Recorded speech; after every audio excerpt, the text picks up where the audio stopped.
Hello everyone. आज के इस वीडियो में हम प्रोडक्शन फंक्शन को आगे बढ़ा रहे हैं। आज हम पढ़ने जा रहे हैं समय के संदर्भ में उत्पादन फलन। समय के संदर्भ में हम उत्पादन फलन को दो भागों में विभक्त करके अध्ययन करते हैं, अल्पकालीन उत्पादन फलन और दीर्घकालीन उत्पादन फलन। यूं तो अल्पकाल और दीर्घकाल की कोई पर्टिकुलर डेफिनेशन किसी भी अर्थशास्त्री ने नहीं दी है, इसकी कोई निश्चित समय सीमा निर्धारित नहीं की है, यानी कितने समय को तो हम अल्पकाल कहेंगे और कितने समय को हम दीर्घकाल कहेंगे। लेकिन फिर भी अर्थशास्त्रियों ने कहा है कि अल्पकालीन समय इतना समय होता है जिसमें उत्पत्ति के समस्त साधनों को परिवर्तित करना संभव नहीं होता है, जबकि दीर्घकालीन समय पर्याप्त समय होता है जिसमें उत्पत्ति के समस्त साधनों में परिवर्तन करना संभव हो जाता है। इसलिए अल्पकालीन समय में साधनों को दो भागों में विभक्त किया जाता है, स्थिर साधन और परिवर्तनशील साधन। आज पहले हम अल्पकालीन उत्पादन फलन को पढ़ने जा रहे हैं और अल्पकालीन उत्पादन फलन में भी हम सबसे पहले पढ़ेंगे उत्पत्ति ह्रास नियम यानी डिमिनिशिंग मार्जिनल प्रोडक्टिविटी थ्योरी। यह सिद्धांत प्रतिष्ठित अर्थशास्त्रियों के द्वारा प्रस्तुत किया गया है और इस सिद्धांत में प्रतिष्ठित अर्थशास्त्रियों का ये मानना है कि अल्पकालीन समय में जब एक स्थिर साधन के साथ एक परिवर्तनशील साधन की मात्रा को प्रयुक्त किया जाता है और जैसे जैसे परिवर्तनशील साधन की मात्रा को बढ़ाया जाता है वैसे वैसे परिवर्तनशील साधन की प्रत्येक अगली इकाई से मिलने वाला सीमांत उत्पादन निरंतर गिरता हुआ प्राप्त होता है। कुल उत्पादन बढ़ता है लेकिन उसके बढ़ने की दर गिरती हुई होती है। अब हमारे सामने दो शब्द आए हैं, सीमांत उत्पादन और कुल उत्पादन। सबसे पहले मैं आपको बताने जा रही हूँ कि कुल उत्पादन किसे कहते हैं। उत्पत्ति के समस्त साधनों के द्वारा जितनी भी वस्तुओं का उत्पादन किया जाता है उन समस्त वस्तुओं की मात्रा का योग ही कुल उत्पादन कहलाता है। अब हम सीमांत उत्पादन को परिभाषित करते हैं। सीमांत उत्पादन की परिभाषा मैं आपको तीन प्रकार से बताऊंगी। सबसे पहली जो डेफिनेशन है सीमांत उत्पादन की वो ये है कि साधन की अंतिम इकाई के द्वारा प्राप्त उत्पादन सीमांत उत्पादन कहलाता है। यानी जितने भी साधन प्रयुक्त किए जा रहे हैं, लास्ट जो यूनिट है साधन की वो जो प्रोडक्शन में योगदान देती है वह सीमांत उत्पादन कहलाता है। दूसरी डेफिनेशन इसकी ये हो सकती है कि साधन की एक अतिरिक्त इकाई को प्रयुक्त करने पर कुल उत्पादन में होने वाला अतिरिक्त परिवर्तन सीमांत उत्पादन कहलाता है। तीसरी इसकी डेफिनेशन ये हो सकती है कि साधन की प्रत्येक अगली इकाई से प्राप्त कुल उत्पादन में से पिछली इकाई से प्राप्त कुल उत्पादन को घटाने पर जो शेषफल बचता है वह सीमांत उत्पादन कहलाता है। मैं इसे आपको एक उदाहरण के द्वारा भी बता देती हूँ कि मान लीजिए 10 श्रमिक मिलकर के 100 केजी गेहूं का उत्पादन करते हैं और यदि 11वें श्रमिक को प्रयुक्त किया जाता है, श्रमिक की एक इकाई और बढ़ा दी जाती है तो कुल उत्पादन 100 केजी से बढ़कर के 110 केजी हो जाता है। अब हम सीमांत उत्पादन को परिभाषित करते हैं। जो पहली परिभाषा मैंने आपको दी थी कि साधन की अंतिम इकाई के द्वारा उत्पादन में दिया गया योगदान।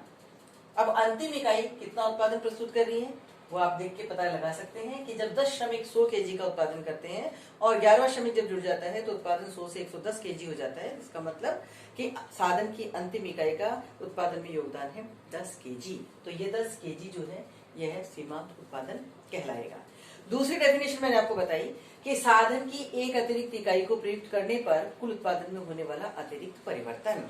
जैसे पहले 10 श्रमिक मिलकर के 100 केजी उत्पादन कर रहे थे, अब एक अतिरिक्त इकाई प्रयुक्त की, 11वीं इकाई अतिरिक्त इकाई है साधन की, तो ऐसा करने से उत्पादन में जो अतिरिक्त वृद्धि हुई है 100 से उत्पादन बढ़कर के 110 केजी हो गया, तो पुनः 10 केजी जो आ रहा है वह सीमांत उत्पादन कहलाएगा। तीसरी जो मैंने डेफिनेशन आपको बताई है कि साधन की प्रत्येक अगली इकाई से प्राप्त कुल उत्पादन में से पिछली इकाई से प्राप्त कुल उत्पादन को घटाने पर जो शेषफल बचता है वह सीमांत उत्पादन कहलाता है। यहाँ देखिए कि अगली इकाई है 11वीं, ये कुल उत्पादन दे रही है 110 केजी, अब पिछली इकाई है 10 जिसका कुल उत्पादन है 100 केजी, 110 माइनस 100 बराबर 10 केजी। तो इस तरह आपने देखा कि सीमांत मूल्य को हम 3 प्रकार से डिफाइन कर सकते हैं। तो अब आपको ये क्लियर हो गया होगा कि कुल उत्पादन किसे कहते हैं और सीमांत उत्पादन किसे कहते हैं। लीजिए, सीमांत उत्पत्ति जो उत्पत्ति ह्रास नियम है, इस उत्पत्ति ह्रास नियम को हम अब टेबल की सहायता से समझते हैं। आपके सामने एक टेबल बनी हुई है। इस टेबल में हमने सबसे पहले स्थिर साधन को लिया है जो हर स्थान पर स्थिर है, फिक्स्ड है, यानी एक यूनिट स्थिर साधन की काम में ली जा रही है। अब हम परिवर्तनशील साधन को ले रहे हैं। परिवर्तनशील साधन जो 1, 2, 3, 4, 5, 6, 7 यानी परिवर्तनशील साधन की मात्रा में वृद्धि होती चली जा रही है। स्थिर साधन जो कि स्थिर है, चाहे उत्पादन कितना ही हो, स्थिर साधन की मात्रा हमेशा स्थिर ही रहेगी। फिर परिवर्तनशील साधन जो लगातार बढ़ रहा है, तो एक स्थिर साधन के साथ जब परिवर्तनशील साधन की मात्रा बढ़ाई जाती है तो इसका प्रभाव मार्जिनल प्रोडक्शन और टोटल प्रोडक्शन पर क्या पड़ता है। आप ध्यान दीजिए कि एक स्थिर साधन और एक परिवर्तनशील साधन मिलकर के 50 यूनिट टोटल प्रोडक्शन करते हैं। जब परिवर्तनशील साधन की एक इकाई को बढ़ा दिया जाता है तो कुल उत्पादन 50 से बढ़कर के 90 केजी हो जाता है, यानी कुल उत्पादन में वृद्धि होती है। जब तीसरी यूनिट बढ़ाई जाती है तो कुल उत्पादन बढ़कर के 120 केजी हो जाता है। चौथी यूनिट के आने पर 140, पांचवी यूनिट के आने पर 150, छठी यूनिट आने पर 150 और सातवीं यूनिट आने पर 140 कुल उत्पादन हो जाता है। यहाँ इस टेबल को देख करके आपको ये पता चल जाता है कि जो टोटल प्रोडक्शन है वो लगातार बढ़ रहा है, लेकिन इसके बढ़ने की जो दर है वह घटती भी है। और ये पता चलेगा हमें मार्जिनल वैल्यू से। मार्जिनल वैल्यू पे आप ध्यान दीजिएगा कि फर्स्ट यूनिट जो है प्रोडक्शन की, जहां एक स्थिर साधन और एक परिवर्तनशील साधन प्रयुक्त किया जा रहा है, वहां पर सीमांत उत्पादन है 50 इकाई का।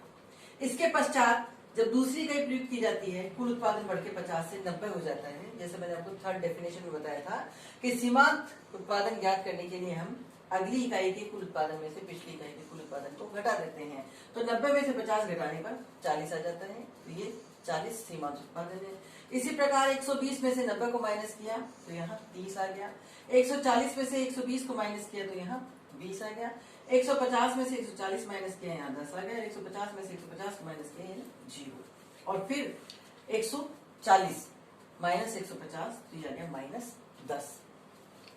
अब यहाँ पर आप ध्यान देंगे कि मार्जिनल प्रोडक्शन लगातार घटता जा रहा है, गिरता जा रहा है। एक सीमा पर आकर के ये 0 हो जाता है, 0 हो जाता है, और उसके पश्चात भी यदि हम परिवर्तनशील साधन की मात्रा को बढ़ाते चले जाते हैं तो ऐसा करने पर सीमांत उत्पादन ऋणात्मक होना शुरू हो जाता है। ध्यान देने की बात है कि मार्जिनल प्रोडक्शन नेगेटिव होता है, total production will never be negative और 0।